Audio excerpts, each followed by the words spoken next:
दोस्तों, बाबा साहब अंबेडकर का वो सच जो आप नहीं जानते। उन्होंने महिलाओं के लिए, दलितों के लिए या भारत के संविधान के लिए क्या कुछ नहीं किया, इसकी बात हर जगह होती है। लेकिन जब आप उनकी पत्नी डॉक्टर सविता अंबेडकर की ऑटोबायोग्राफी पढ़ते हैं तो आपको बाबा साहब की जिंदगी की वो निजी झलक मिलती है जिसको जान के आपकी भी आंखें भर आएंगी। सिर्फ 5 साल की उम्र में उनकी माँ बीमाबाई का निधन हो गया।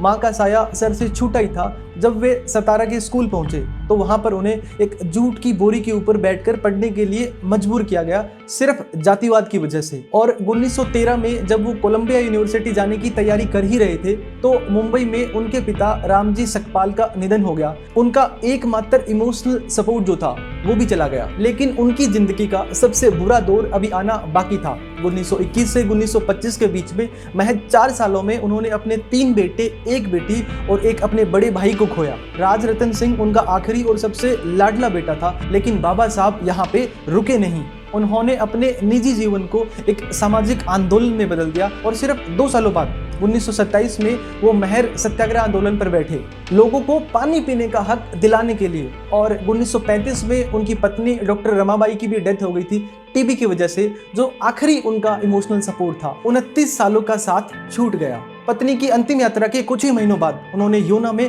धर्म परिवर्तन की बात करी, जिन्होंने दलित आंदोलन की पूरी दिशा ही बदल दी। सन 1947 से 1951 तक बाबा साहब खुद सीवियर डायबिटीज थे। उनकी पत्नी अपनी ऑटोबायोग्राफी में लिखती है कि जब दुनिया की सबसे बड़ी ड्राफ्टिंग कमेटी को वो लीड कर रहे थे तो उनके पैरों में इतना दर्द होता था कि शाम को वो ठीक से खड़े भी नहीं हो पाते थे।